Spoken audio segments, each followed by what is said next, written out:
नमस्कार, मैं हूं इरशाद अली और आप देख रहे हैं लोकसभा टीवी।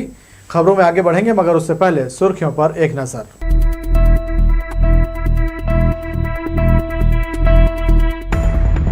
10 अरब से होगा बिलासपुर शहर का विकास। निगम की सामान्य सभा में हंगामे के बीच बजट हुआ पास। नवरात्रि की अष्टमी को पूजी गई कन्याएं। रतनपुर तक सप्तमी को शहर से निकला श्रद्धालुओं का जत्था। धान तस्करी के बयान से आक्रोशित कांग्रेसियों ने जलाया पूर्व मंत्री अजय चंद्राकर का पुतला। नेहरू चौक में किया गया प्रदर्शन। राहुल गांधी के मामले में कांग्रेसियों का लगातार चल रहा आंदोलन। संगठन के नेता देश भर में भाजपा की बता रहे करतूत। और रतनपुर से लगे ग्राम पौड़ी में मिला मूर्तियों का अवशेष। पूजा पाठ शुरू, अधिकारी मौके पर। ये थी सुर्खियां, खबरें विस्तार से। 10 अरब से अधिक राशि से बिलासपुर शहर के विकास का खाका तैयार किया गया है। बुधवार को नगर निगम की सामान्य सभा में प्रस्तावित बजट को पास किया गया। इस दौरान काफी हो हंगामा और पार्षदों के प्रदर्शन के बीच बुधवार को महापौर रामशरण यादव ने बिलासपुर शहर का भारी भरकम बजट पेश किया। बजट पेश करने के दौरान सत्ता पक्ष के सामने विपक्ष ने जमकर हंगामा किया। किसी पार्षद ने सड़क को लेकर तो किसी ने वार्डों में पहुंच रहे गंदे पेयजल को लेकर अपना विरोध जताया। इन सब के बीच महापौर ने बिलासपुर की रौनक बढ़ाने लगभग 10 अरब 24 करोड़ 72 लाख 14 हजार का बजट सामान्य सभा की पटल में रखते हुए पास कराया। बिलासपुर मेयर रामशरण यादव ने मीडिया से चर्चा करते हुए इसे एक उपयुक्त बजट बताया। नगर निगम बिलासपुर के 2023-24 का बजट पेश किया गया, जिसको सर्वसम्मति से बजट को पास किया गया। उसके लिए मैं सदन के सभी सम्मानीय सदस्यगण का आभारी हूं, पत्रकार बंधुओं का आभारी हूं, क्योंकि ये महत्वपूर्ण बजट है जो 1043 करोड़ रुपए का बजट पास हुआ है। और इसके लिए हमारे सभी नगर निगम के अधिकारी, कर्मचारी, जो सहयोगी साथी है, उन सभी लोगों को मैं बहुत बहुत बधाई देता हूं।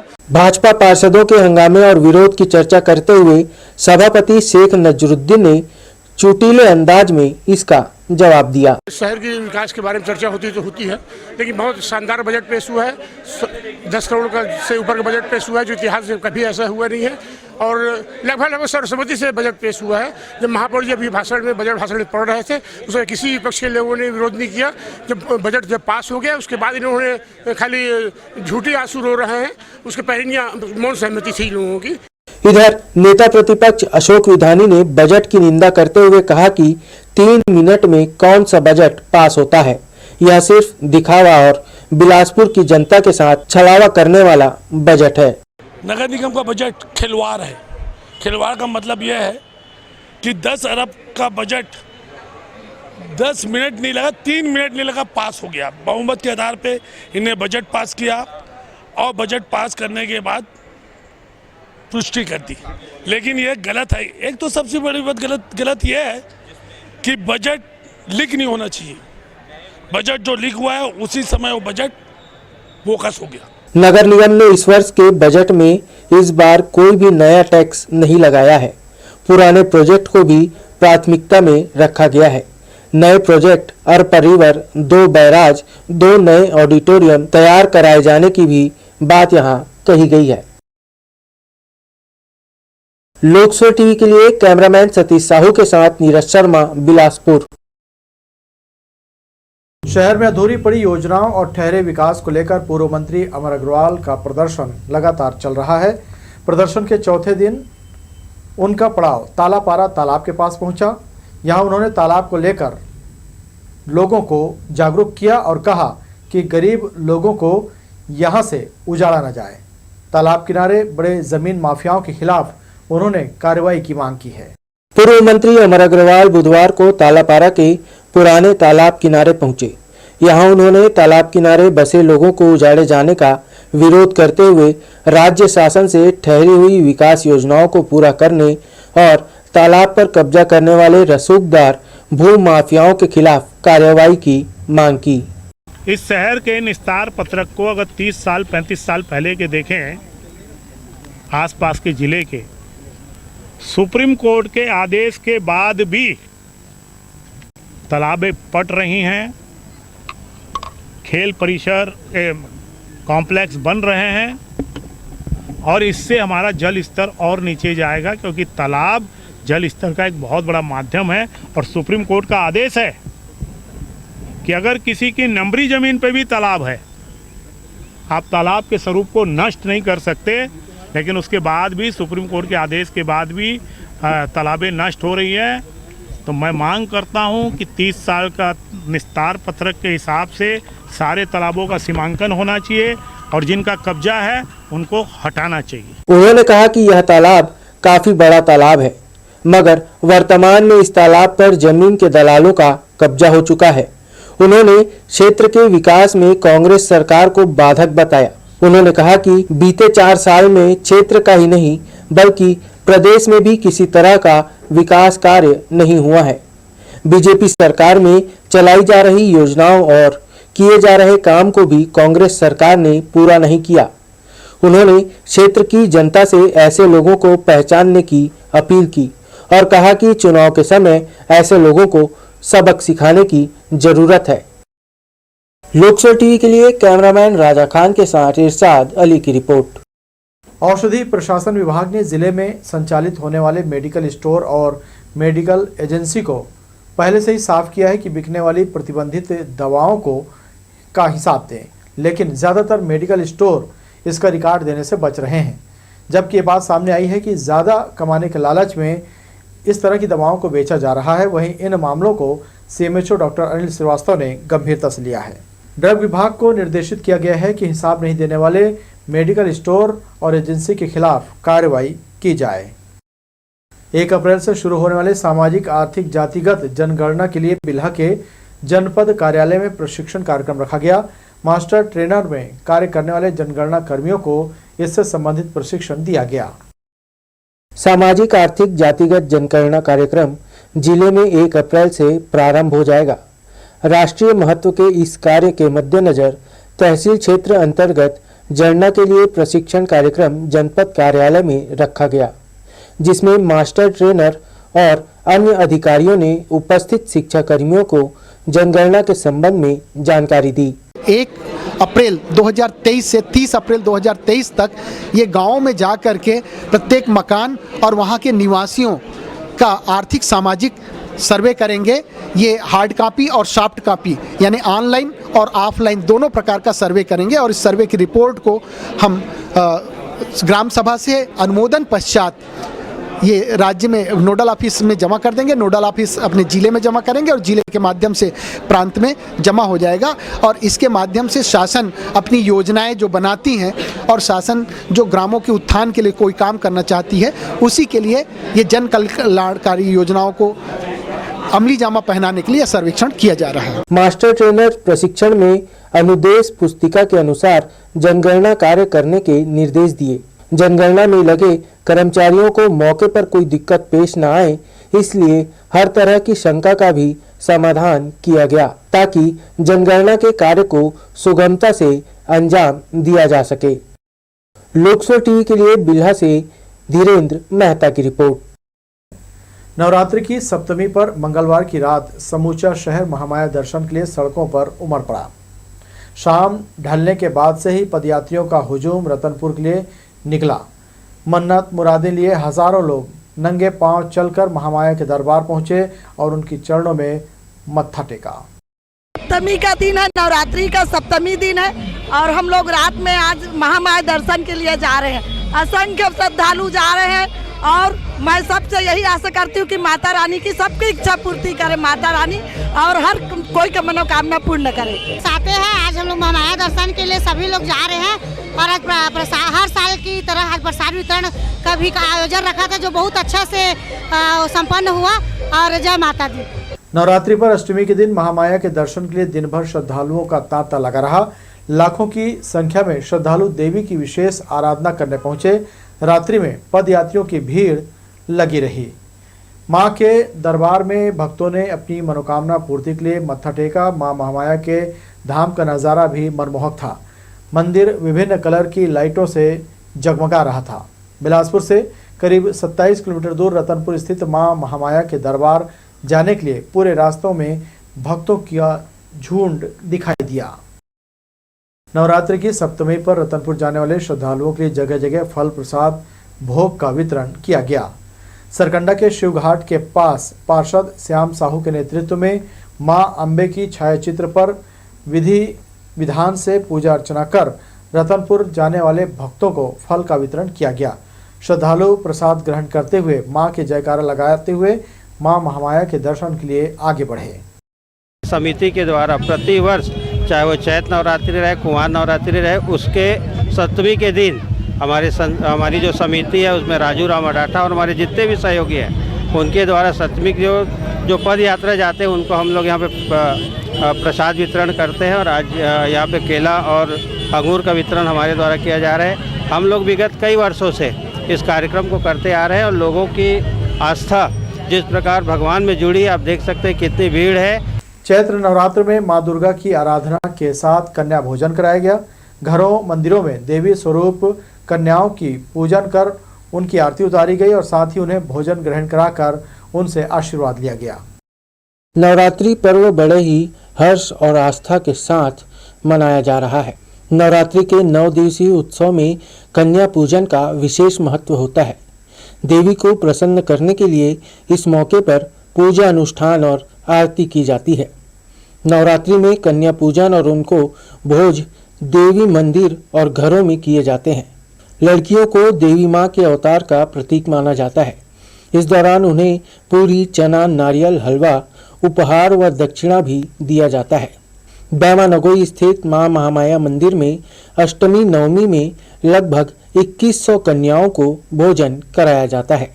यहाँ जैसे हम लोग ज्योति प्रज्वलित करते हैं प्रथम दिवस भोर होने के पहले, सूर्योदय के पहले यहाँ ज्योति प्रज्वलित हो जाता है और दशमी के दिन विसर्जन करते हैं। 9 रात 9 दिन जलता ही है। उस हिसाब से यहाँ का जो पूजा पद्धति है थोड़ा विशेष है और इसी मान्यताओं को लेकर लोग यहाँ अधिक से अधिक संख्या में हर नवरात्र में बढ़ते जा रहे हैं। शक्ति की आराधना के इस पावन पर्व में कन्या भोज का विशेष महत्व होता है। यही कारण है कि कन्या पूजन के बाद मनोकामना पूर्ति के लिए उनसे आशीर्वाद लिया जाता है। लोकसोल टीवी के लिए कैमरामैन राजा खान के साथ नीरज शर्मा, बिलासपुर। नवरात्रि के 7वें दिन मंगलवार को मां महामाया के दर्शन के लिए पैदल निकले श्रद्धालुओं को जगह जगह प्रसाद वितरित किया गया। चाटीडीह स्थित आरके पेट्रोल पंप के पास मां दुर्गा के अनन्य भक्त अजय सोनी, प्रशांत त्रिपाठी और उनके साथियों के द्वारा भव्य भंडारे का आयोजन किया गया। माता की जय जयकार करते हुए श्रद्धालु पैदल रतनपुर की ओर भक्ति भाव से जाते देखे गए। इसी दौरान उन्हें श्रद्धालु प्रसाद बांटते रहे। गौरतलब है कि अजय सोनी और प्रशांत त्रिपाठी व उनके साथियों के द्वारा पिछले 17 वर्षों से भोग भंडारे का आयोजन कराया जा रहा है। यहाँ पूरी सब्जी का प्रसाद ग्रहण कर श्रद्धालु माता का जयकारा लगाते हुए आगे बढ़ते रहे। में हर नवरात्र में ये सप्तमी के दिन किया जाता है, क्योंकि ये पहले पैदल यात्रियों के लिए किया जाता था, लेकिन इसका महत्व बढ़ते हुए, भीड़ बढ़ते हुए अब हर किसी को भोग वितरण किया जाता है। अजय भाई के द्वारा यहाँ पे भोग वितरण कराया जाता है, जिसमें पूड़ी, सब्जी और हलवा रहता है और ये प्रत्येक वर्ष किया जाता है। 18 साल हो गया भाई अजय सोनी के आयोजन करते हुए। इसमें चैत्र नवरात्रि के पावन पर्व पर सप्तमी के दिन अजय सोनी, प्रशांत त्रिपाठी माता के जगराता समिति के द्वारा ये प्रसाद वितरण हर साल किया जाता है और लगभग विगत 18 वर्षों से चला आ रहा है।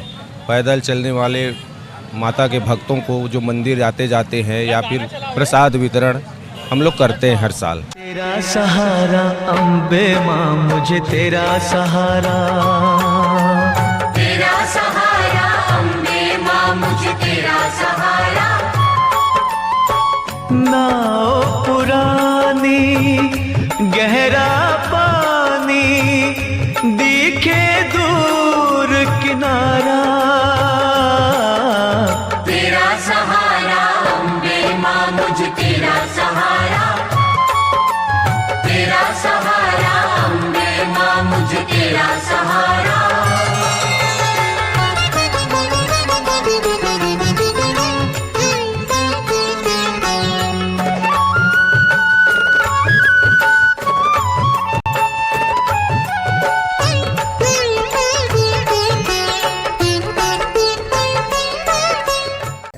सीएम भूपेश बघेल ने धान खरीदी की लिमिट 20 क्विंटल कर दी है। इसे लेकर प्रदेश में सियासत तेज हो गई है। पूर्व मंत्री अजय चंद्राकर ने राज्य सरकार पर आरोप लगाया कि धान खरीदी की लिमिट 20 क्विंटल प्रति एकड़ करने की घोषणा करना धान तस्करी न्याय योजना है। इससे नाराज कांग्रेसियों ने बुधवार को नेहरू चौक पर पूर्व मंत्री अजय चंद्राकर का पुतला दहन किया। प्रति एकड़ 20 क्विंटल धान खरीदी की घोषणा से प्रदेश की राजनीति गर्मा गई है। पूर्व मंत्री अजय चंद्राकर ने राज्य सरकार के किसान न्याय योजना को किसान तस्कर योजना कहकर एक नए विवाद को जन्म दे दिया है। बुधवार को कांग्रेसियों ने नेहरू चौक पर इस बयान को लेकर पूर्व मंत्री अजय चंद्राकर का पुतला दहन किया। शहर विधायक शैलेश पांडे ने पूर्व मंत्री के इस बयान को किसान विरोधी बताते हुए कार्रवाई की मांग की। क्योंकि उनको ऐसा लग रहा है कि 2018 में जिस प्रकार से छत्तीसगढ़ की जनता ने झाड़ू लगा के भारतीय जनता पार्टी को साफ कर दिया था, उसी प्रकार उनको फिर से डर लगा हुआ है।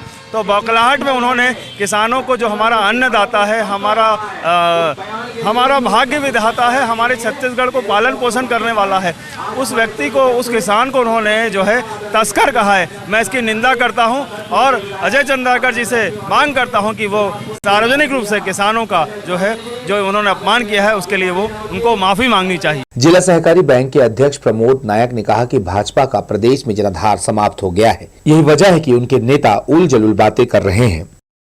किसान को तस्कर के रूप में खड़ा करके भारतीय जनता पार्टी और भारतीय जनता पार्टी के नेता अजय चंद्राकर ने किसानों के साथ अन्याय किया है, किसानों का अपमान किया है। छत्तीसगढ़ के किसान, छत्तीसगढ़ के भोले भाले जनता इसको कतई बर्दाश्त नहीं करेगी। जिस तरह से भारतीय जनता पार्टी को लग रहा है कि उनका जनाधार समाप्त हो चुका है, उनके पैरों तले जमीन खसक चुका है, वो अब अनर्गल बयान देकर, उल जलूल बयान देकर अपनी बातों को जनता के बीच ला रहे हैं। हम मांग करते हैं कि भारतीय जनता पार्टी के नेता अजय चंद्राकर के खिलाफ FIR भी हो, उसकी सदस्यता भी समाप्त हो। नेहरू चौक पर कांग्रेसियों ने पूर्व मंत्री अजय चंद्राकर का पुतला दहन किया। इस दौरान सुरक्षा के लिहाज से पुलिस बल तैनात किया गया था। कांग्रेसियों ने कार्रवाई नहीं होने पर आगे उग्र आंदोलन की चेतावनी दी है।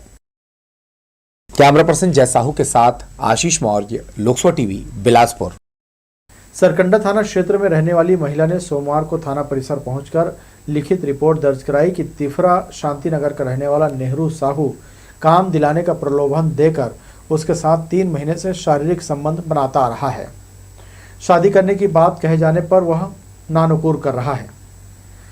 नेहरू साहू के द्वारा टाल मटोल किए जाने पर नाराज महिला ने आरोपी के खिलाफ सरकंडा थाने में रिपोर्ट दर्ज कराई।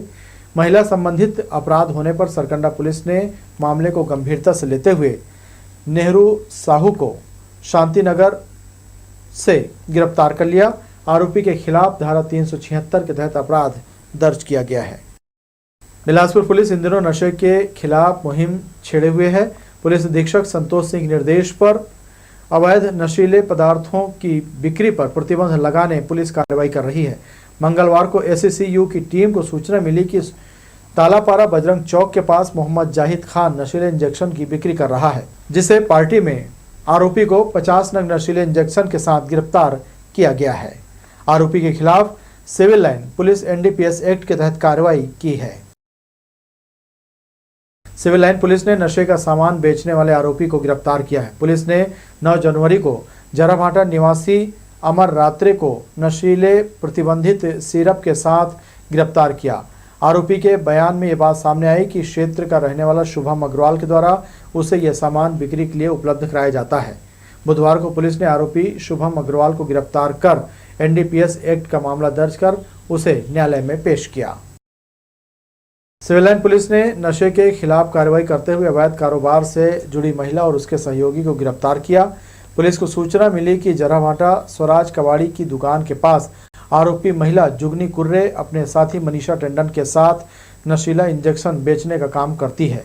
ग्राहक की तलाश कर रही थी, तभी पुलिस ने दोनों महिलाओं से 48 नग इंजेक्शन जब्त कर उन्हें गिरफ्तार कर लिया।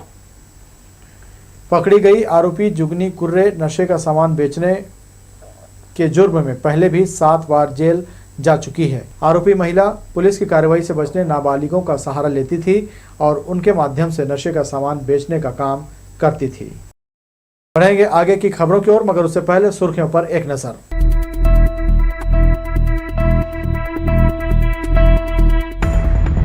$10 अरब से होगा बिलासपुर शहर का विकास। निगम की सामान्य सभा में हंगामे के बीच बजट हुआ पास। नवरात्रि की अष्टमी को पूजी गई कन्याएं, रतनपुर तक सप्तमी को शहर से निकला श्रद्धालुओं का जत्था। धान तस्करी के बयान से आक्रोशित कांग्रेसियों ने जलाया पूर्व मंत्री अजय चंद्राकर का पुतला। नेहरू चौक में किया गया प्रदर्शन। राहुल गांधी के मामले में कांग्रेसियों का लगातार चल रहा आंदोलन। संगठन के नेता देश भर में भाजपा की बता रहे करतूत। और रतनपुर से लगे ग्राम पौड़ी में मिला मूर्तियों का अवशेष। पूजा पाठ शुरू, अधिकारी मौके पर। लोकसभा से राहुल गांधी की सदस्यता खत्म किए जाने के बाद कांग्रेस पार्टी ने भाजपा के खिलाफ मोर्चा खोल रखा है। बुधवार को देश के सभी राज्यों में कांग्रेस के पदाधिकारियों ने पत्रकारों से चर्चा कर केंद्र सरकार के खिलाफ नाराजगी जाहिर की। एआईसीसी की सदस्य सुभाषिनी यादव ने भी मोदी सरकार को आड़े हाथों लिया। राहुल गांधी की लोकसभा की सदस्यता रद्द करने के पीछे कांग्रेस इसे भाजपा की बड़ी साजिश मान रही है। बुधवार को एआईसीसी की सदस्य सुभाषिनी यादव ने कांग्रेस भवन में आयोजित पत्रकार वार्ता में आरोप लगाया कि दुनिया के सबसे बड़े लोकतांत्रिक देश में आज आम आदमी की आवाज उठाना, भ्रष्टाचार के खिलाफ आवाज उठाना गुनाह हो गया है। उन्होंने कहा कि देश की प्रमुख विपक्षी पार्टी के पूर्व अध्यक्ष, 4 बार के सांसद राहुल गांधी जब संसद के अंदर बात करते हैं तो उनको बोलने नहीं दिया जाता, उनका माइक बंद कर दिया जाता है। सत्तारूढ़ दल के सांसद बहुमत के अतिवादी चरित्र का प्रदर्शन करते हुए संसद की कार्रवाई नहीं चलने देते हैं। देश में जिस तरह लोकतंत्र को खत्म किया जा रहा है, उसके लिए आज कांग्रेस पार्टी और तमाम ऑपोजिशन की पार्टीज इकट्ठा हो रही हैं। राहुल गांधी जी को सच बोलने की सज़ा मिल रही है। कांग्रेस पार्टी हमेशा सच के मार्ग पर चली है और आज उन्हीं की सच्ची बोली को इस तरह से प्रदर्शित किया जा रहा है कि उनको सदन से बाहर निकाल दिया गया है। माइक ऑफ कर दिया गया है सदन में। ऐसा पहली बार सदन के इतिहास में हो रहा है जहां पर जब आप अपनी बात रखने जा रहे हैं तो वहां पर माइक ऑफ कर दिया जाता है। सदन की कार्रवाई को आजकल हम लोग कहते हैं म्यूट कर दिया गया है, क्योंकि जब हम जैसे लोगों को सदन में भेजा जाता है, कांग्रेस पार्टी का नेतृत्व करने के लिए राहुल गांधी जी को भेजा जाता है, उनकी आवाज़ को म्यूट किया जा रहा है। हम उसका विरोध करते हैं। सुभाषिनी यादव ने कहा कि राहुल गांधी पर ये सब कार्रवाई क्यों हुई, इसके पीछे बड़ा कारण पीएम मोदी के दुखती रग पर हाथ रखना है। राहुल गांधी ने संसद में अडानी पर सवाल पूछे। अडानी की कमाई के पीछे कौन है? चीनी नागरिक कौन है? पीएम मोदी का अडानी से रिश्ता क्या है? मोदी के साथ अडानी का गहरा रिश्ता बताते हुए उन्होंने कहा कि राहुल गांधी ने पीएम मोदी और अडानी के रिश्तों को सार्वजनिक किया है। यही कारण है कि राहुल गांधी की आवाज को दबाने यह कार्रवाई की गई। मोदी जी से सीधा सवाल है कि उनका अडानी जी से क्या रिश्ता है। शेल कंपनियों द्वारा अडानी समूह को में लगाया हुआ 23,000 करोड़ का विदेशी पैसा किसका है? विदेश से आया है, हमारे देश का है, किसका है वो पैसा? सीधा सवाल ये था। क्या इसका जवाब भी वो नहीं दे सकते? मामले की क्रोनोलॉजी आपको मैं समझाती हूँ। 7 फरवरी को राहुल जी ने पीएम प्रधानमंत्री से सदन में मोदी अडानी पर लोकसभा में भाषण दिया। 16 फरवरी को शिकायतकर्ता ने गुजरात हाई कोर्ट से खुद की ही लिया स्टे वापस लेता है और 27 फरवरी को सुनवाई शुरू हो जाती है 10 दिन बाद। 17 मार्च को निर्णय रिजर्व हो जाता है और 23 मार्च को निर्णय आ जाता है कि आपकी सदस्यता चली गई। क्या ये लोकतंत्र है? केंद्रीय नेतृत्व के आह्वान पर बुधवार को देश भर में इस मुद्दे को लेकर प्रेस वार्ता का आयोजन किया गया। सरोजिनी यादव ने आरोप लगाया कि केंद्र सरकार देश में लोकतंत्र खत्म करने का काम कर रही है। यही वजह है कि अन्य राजनीतिक पार्टियां भी एक होकर मोदी सरकार के खिलाफ मोर्चा खोल दिया है। कैमरा पर्सन जय साहू के साथ आशीष मौर्य, लोकसभा टीवी, बिलासपुर। कलेक्टर सौरभ कुमार ने बुधवार को जिला कार्यालय के मंथन सभा कक्ष में समय सीमा की बैठक ली। इस बैठक में सभी अधिकारियों से कहा गया कि मुख्यमंत्री भूपेश बघेल द्वारा विधानसभा में बेरोजगारी भत्ता योजना और छत्तीसगढ़ सामाजिक एवं आर्थिक सर्वेक्षण 2023 की घोषणा की गई है, जो 1 अप्रैल से शुरू होगी। कलेक्टर ने कहा कि इन योजनाओं के क्रियान्वयन में किसी भी प्रकार की लापरवाही बर्दाश्त नहीं की जाएगी। उन्होंने अधिकारियों को निर्देश दिए कि उक्त कार्यों के लिए पर्याप्त संसाधन के साथ सभी आवश्यक व्यवस्था पूर्ण करना सुनिश्चित करें। कलेक्टर ने बैठक में कहा कि छत्तीसगढ़ सामाजिक एवं आर्थिक सर्वेक्षण के लिए ऐसे प्रगणकों को काम दें जो जिम्मेदारी पूर्वक इसे कर सकें। उन्हें आवश्यक प्रशिक्षण भी दिया जाए। इस सर्वेक्षण में शासन की योजनाओं के फीडबैक के साथ आवास एवं शौचालय की जानकारी भी प्रमुखता से ली जाएगी। जिनके कच्चे मकान होंगे उन्हें पक्का आवास बनाकर दिया जाएगा और जहां शौचालय नहीं वहां शौचालय बनाया जाएगा। उन्होंने कहा कि सर्वेक्षण के दौरान इस बात का ध्यान रखें कि कोई भी जरूरतमंद हितग्राही छूटने न पाए। इसके अलावा कलेक्टर ने अन्य योजनाओं और कार्यक्रमों को लेकर भी अधिकारियों को दिशा निर्देश दिए। पूर्व मंत्री अमर अग्रवाल के द्वारा ऑटो चालकों के द्वारा ज्यादा यात्री किराया वसूलने के बयान का ऑटो संघ ने कड़ा विरोध किया है। बुधवार को शहर विधायक शैलेश पांडे के साथ ऑटो संघ के पदाधिकारियों ने कलेक्टर से मुलाकात की और विभिन्न मांगों को लेकर उन्हें ज्ञापन सौंपा। शहर के विभिन्न स्थानों में ऑटो स्टैंड की मांग करते हुए विधायक ने कहा कि ऑटो चालकों के लिए कार्यालय की भी मांग कलेक्टर से की गई ताकि उन्हें एक निश्चित स्थान मिल सके। ऑटो संघ के हमारे सभी साथी थोड़ा सा इस बात से दुखी हैं कि भारतीय जनता पार्टी के नेता और पूर्व मंत्री अमर अग्रवाल जी ने 2 दिन पहले पेपर में बयान दिया कि सिटी बसें चलाई जाएं क्योंकि ऑटो वाले बहुत पैसा चार्ज कर रहे हैं, जनता को इस प्रकार से बोला। इससे हमारे ऑटो संघ के सभी साथी थोड़ा दुखी हुए कि जबकि वो जनता की सेवा कर रहे हैं और जो नियमित दर है वो जो उनकी स्टैंडर्ड दर है उस दर पे वो पैसा लेते हैं, लोगों की सुविधा देते हैं। कोरोना काल में भी हमारे ऑटो संघ के साथियों ने जो है बहुत मदद करी, अपनी जान पर खेलकर लोगों की सेवा करी। ऐसा पूर्व मंत्री जी का कहने से थोड़ा सा ऑटो संघ के सभी साथियों की जो भावनाएं हैं वो आहत हुई हैं। हमारी मांगे ये थी कि आज शहर के अंदर में हमारे पास ऑटो स्टैंड नहीं है खड़ा करने के लिए। स्टैंड चाहिए हमको, जगह जगह पर चिन्हांकित बोर्ड लगा हुआ नगर निगम का, और हमको एक कार्यालय के लिए एक भवन चाहिए ऑटो संघ का कार्यालय के लिए। ये मांगे हमने कलेक्टर साहब के सामने रखे जिन्होंने हमें आश्वासन दिया। कलेक्टर महोदय के यहाँ हम लोग अभी गए थे तो उन्होंने अच्छा आश्वासन दिया कि अब आपकी मांगों को हम लोग पूरी करेंगे। क्या मांगे रखे थे? हम अपना स्टैंड का और रेलवे में हमको पानी पीने में दिक्कत होता है ऑटो वाले लोगों को, तो यही सब मांग को रखे हैं। कलेक्टर साहब आश्वासन हमको दिए हैं। मंगलवार बुधवार की दरमियानी रात अटर्रा गांव से आगजनी का मामला सामने आया है। किसान ने बताया कि रात में किसी शरारती तत्व ने पैरावट में आग लगा दी। किसान और मोहल्ले वासियों ने आग को बुझाने की कोशिश की मगर आग पर काबू नहीं पाया जा सका, जिससे पैरा पूरी तरह जलकर खाक हो गया। जलकर खाक हुए पैरे की कीमत लगभग 20,000 रुपये आंकी गई। वहीं किसान को अब मवेशियों के लिए चारा की भी चिंता सताने लगी है।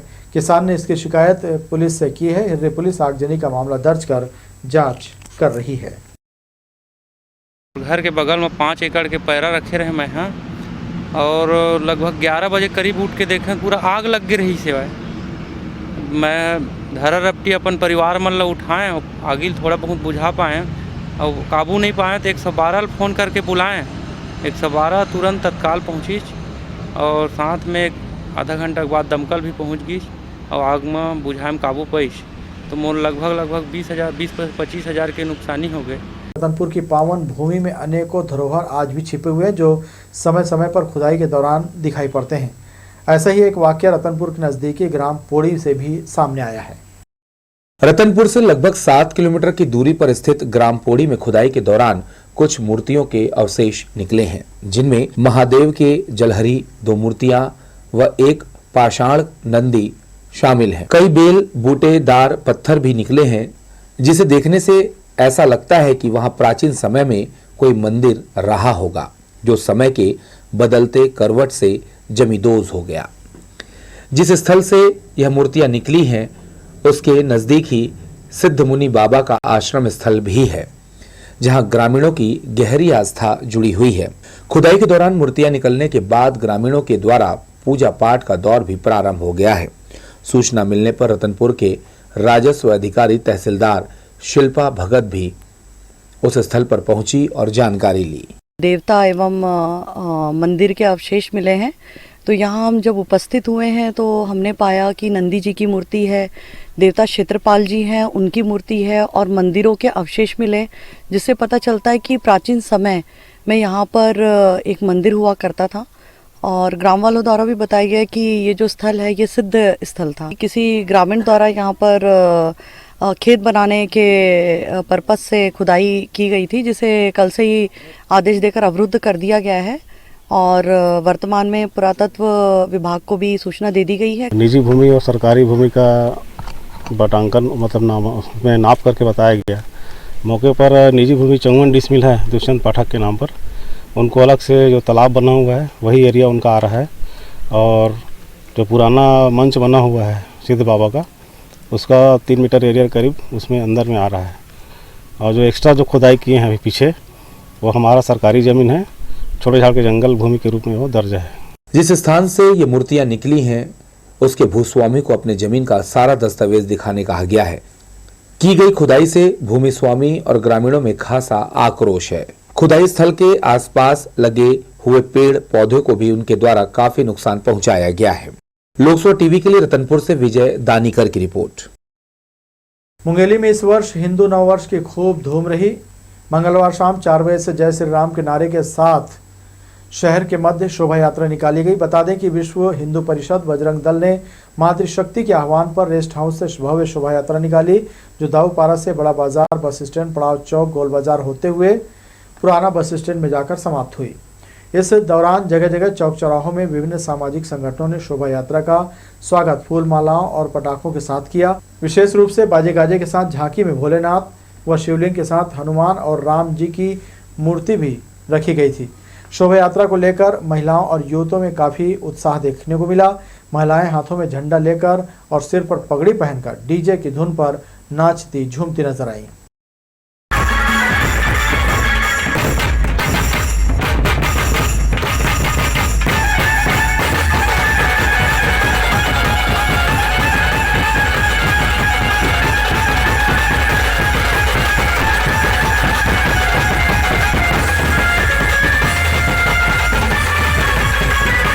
मुंगेली महामाया मंदिर सोनारपारा में बुधवार को नवरात्रि की अष्टमी के दिन सुबह से ही माता रानी के दर्शन के लिए भक्तों की कतार लग गई थी।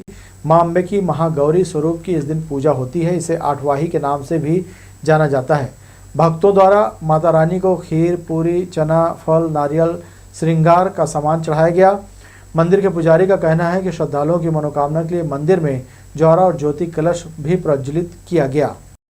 महामाया मंदिर मुंगेली में 362 तेल कलश और 87 घी कलश, मनोकामना जवारा ज्योति श्रद्धालुओं का प्रज्वलित किए गए हैं और बड़े धूमधाम विधि विधान के साथ आज सुबह से भक्तों का लाइन लगा हुआ है और सब पूजन कार्य में रत है।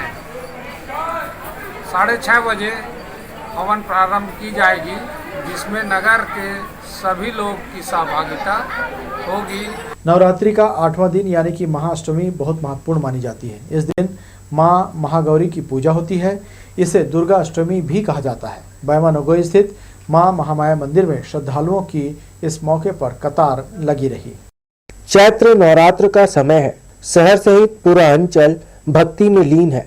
नवरात्र के पावन अवसर पर ग्राम बैमा नगोई स्थित आदिशक्ति मां महामाया सिद्धिदात्री पीठ में से एक इस मंदिर में श्रद्धालुओं को मां लक्ष्मी के दर्शन प्राप्त हो रहे हैं। जिस तरह रतनपुर में मां काली का स्वरूप है, मल्हार में मां सरस्वती का, इसी प्रकार यहां मां लक्ष्मी भक्तों को आशीर्वाद दे रही हैं। नवरात्रि में यूं तो सभी शक्तिपीठ में मां की आराधना की जा रही है, लेकिन इस मंदिर में पूजा के कई नियम अन्य मंदिरों से अलग हैं। मंदिर के मुख्य पुजारी कौशलेंद्र मिश्रा ने बताया कि नवरात्र में मां की पूजा और दर्शन के लिए लगभग 40 से 50 हजार श्रद्धालु पहुंचते हैं। अष्टमी में लगभग 30 से 40 हजार जनसंख्या में यहाँ दर्शन कर चुके हैं। यहाँ जो पूजा होता है वो थोड़ा हट के होता है अलग मंदिरों से।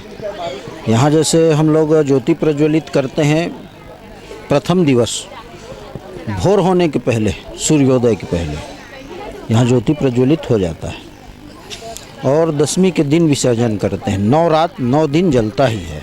बैमा नगोई के चारों ओर मंदिर और प्राचीन स्मारक स्थापित हैं। लगभग 12 से 15 एकड़ में फैले इस मंदिर की और भी कई रोचक कहानियां हैं।